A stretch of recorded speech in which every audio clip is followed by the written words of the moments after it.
Le premier match de cette journée démarre avec Fernandez Réseau contre le SNE. Le premier but est inscrit dès la 3e minute par l'équipe Fernandez Réseau. Le SNE égalise à la 9e minute.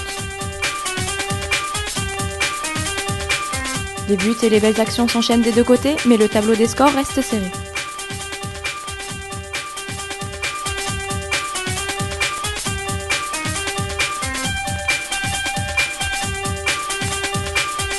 De belles occasions et un très beau jeu tactique venant des deux équipes, le score final reflète bien le match qui se termine par un 6-8 pour le SNE.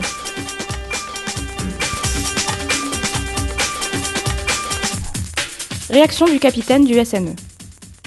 On a eu du mal à rentrer dans le match, on a pris l'eau d'entrée, mais après on est bien revenu, on s'est bien réveillé, quoi. On a tout donné pour gagner, tout simplement. Le deuxième match oppose le FC Futsal contre l'Alu de l'Aspe. Les deux premiers buts sont inscrits d'entrée de jeu par les deux équipes.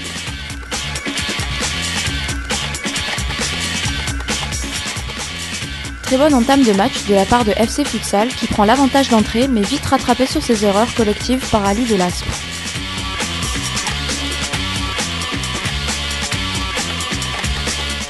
Le match se termine sur un match nul, 7-7, ce qui montre la détermination des deux équipes.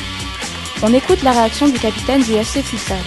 Tout simplement, ce soir on ne s'est pas trouvé sur le terrain, on n'a pas su jouer collectivement, on ne s'est pas assez parlé et je ne vois pas quoi dire de plus, quoi. On a eu plus envie, plus l'agnac, tout simplement. Le troisième match de la journée voit s'affronter les Clôtures du Midi contre Métro. Les Clôtures du Midi montrent un jeu tactique en attaque de bon niveau contre un jeu défensif qui montre un certain mordant de la part de Métro.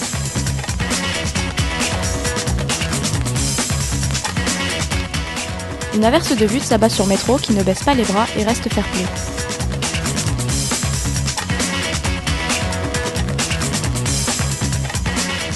Métro impuissant termine le match 8-19.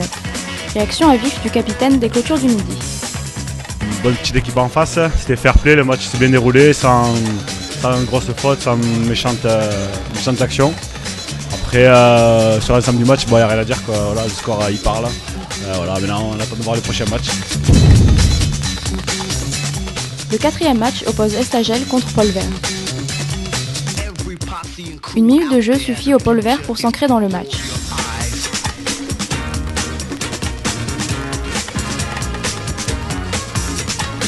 Estagel, après de nombreuses tentatives, marque finalement leur premier but à partir de la 17e minute de jeu.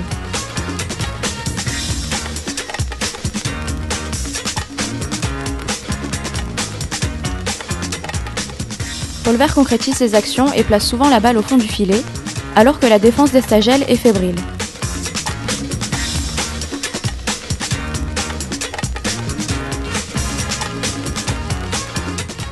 À la fin du temps imparti, Estagel s'incline 6-15. Réponse à chaud du capitaine du Pôle Vert. On s'est fait plaisir, on s'est amusé, et ça fait du bien de rentrer dans ce championnat comme ça, avec une bonne équipe, un bon groupe. On s'est régalé. Bonne reprise.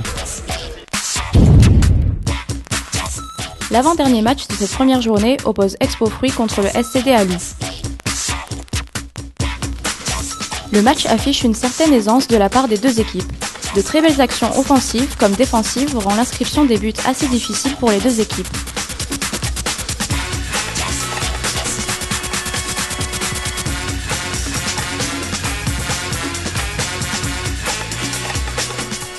Mais le score final se solde par le résultat positif de 17-10 pour Expo Fruits. Observation du capitaine d'Expo Fruits.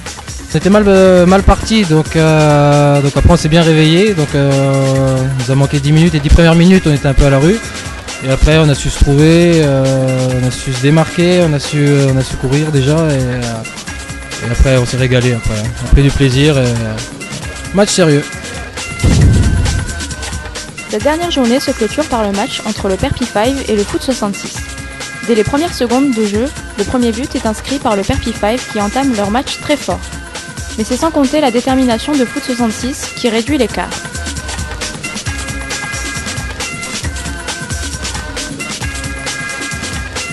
Les deux équipes imposent leur jeu et finissent le match avec 3 points d'écart.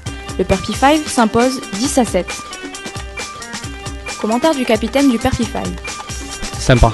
On a joué contre une équipe personnellement que j'aime beaucoup, l'équipe de Mika de foot 66. On les a démontés, on a foutu 10 points. Non mais franchement il y avait un très bon arbitrage, c'était nickel. C'était super, on s'est régalé, c'est le 5, on est à fond dedans. En conclusion, la fin de cette première journée montre un niveau assez élevé de la part de chaque équipe, ce qui donne le ton de la compétition et des journées à venir.